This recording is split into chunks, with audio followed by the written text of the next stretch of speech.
He said, AI do, till updates do us part. The 32-year-old Japanese woman named Kano just married ChatGPT. Yes, the chatbot. In a ceremony complete with vows, rings, and guests, the entire shebang, the groom, Loon Claus, existed entirely on her smartphone. She messages him 100 times a day.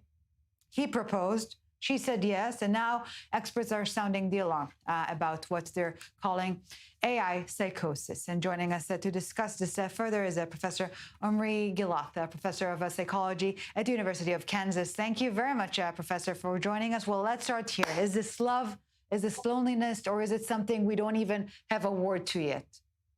Yeah, I think it's something that we don't have word yet. The interesting thing for me, or the scary thing for me, that she dumped her actual boyfriend for the sake of the AI partner.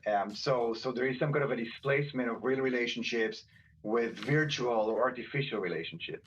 So she says Claus is always kind, always listening. Maybe the problem is not with the chatbot. Maybe the problem is with us humans. Right. And humans, I mean, it's not a problem. It's a need, right? We have a need to belong. We have a need to be loved. We have a need to be accepted. And if the AI can provide that 24/7, something that people cannot, if the AI is never rejecting you, if the AI is always positive, then why wouldn't people want that instead of a... Who wouldn't? But here's the problem, because already 72% of teenagers are saying they've used AI companions, not just as partner, but for emotional support, such as replacing psychologists, for example. So at what point does this stop being a coping mechanism and become something, harmful? Right. I mean, it can be addiction, no doubt. I think there always, already research about that. And my worry is that we're not doing enough to alert people about this possibility, and we're not paying attention to the sign that the writing is on the wall, the red flag is all over the place.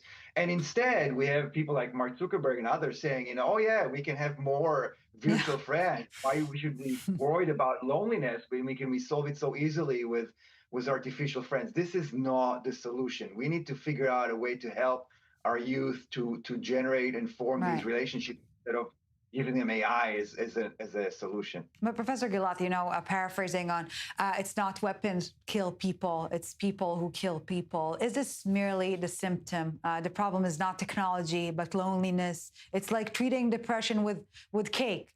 It helps, right? But only for a moment. Right. And there is something to it. I mean, the levels of depression and anxiety and loneliness, all of these things are increasing. And we definitely have a problem as society. We're getting more divisive. We're getting more into social media. So the AI is just the tip of the iceberg. No doubt that it's a part of a bigger social cultural trajectory. So as someone who's been studying relationships for 30 years, I'm seeing these things happening. Less people getting married, less people having kids, less people having friends. AI is just one way to engage with this alternative. But maybe in an ideal world, the AI or equivalents would encourage people to interact with other humans and not, try to create this limbo and addiction. But again, but the AI is a business. They want to sell more screen time. So why would they do it? Why would a medicine want you healthy? Because then you'll need to stop taking it, and the circular argument here. All right, enough groundbreaking assessment for tonight. Professor Omri Gillath, Professor of Psychology at the University of Kansas. Thank you very much.